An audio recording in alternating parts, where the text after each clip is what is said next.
To whom does your life belong? Who owns you? Most people instinctively answer, I own myself. But most people don't actually believe that. What does it mean to own something? It means that you and you alone have the right to decide what is done with that thing. What is yours you can use, you can trade, you can give away, you can destroy. So what does it mean to say you own yourself? It means that you and you alone have the right to decide what is done with your body and your mind, with your time and your energy. If someone else had the right to decide what is done with your body and your mind, your time and your energy, then he would be your owner and you would be his slave. So, are you anyone's slave?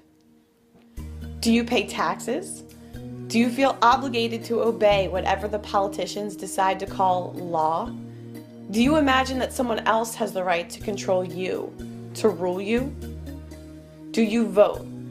In every political election, you are asked to decide who you want owning you, but owning yourself is never one of the options offered. The only choice you are given is the choice of which politicians will coerce and control you by way of so-called regulation and legislation, and confiscate what you produce by way of taxation. Whoever wins, you will be extorted and dominated. When you vote, whether you win or not, you are accepting that someone else has the right to rule you. You are conceding the state's authority over you. You are agreeing that you are going to be someone's slave, with the only question being which political master will own you. If you believe that you have an obligation to pay taxes, if you concede that it is up to someone else to decide how much of your earnings they will let you keep, then you are their slave.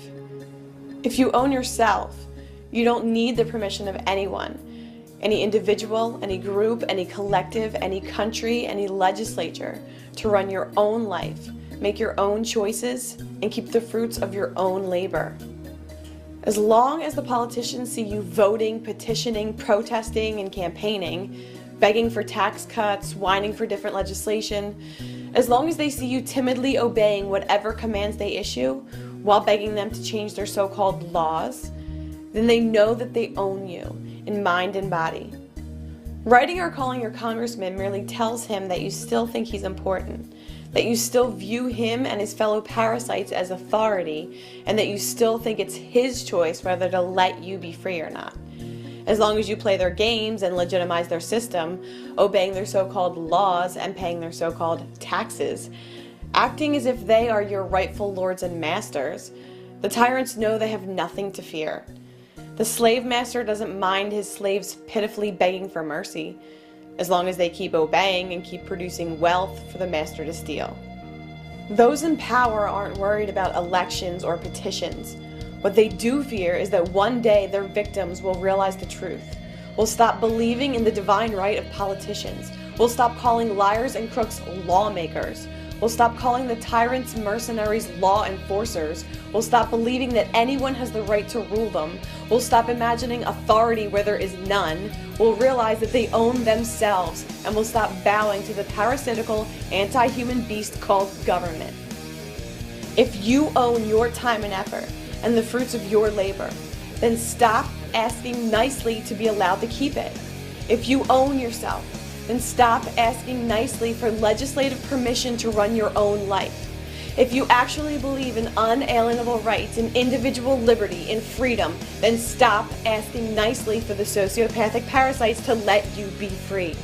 For humanity to be free, people need to stop thinking, talking, and acting like slaves. Stop bowing to megalomaniacs. Stop paying tribute to sociopaths. Stop obeying political parasites. If you truly understand that you own yourself, then start acting like it.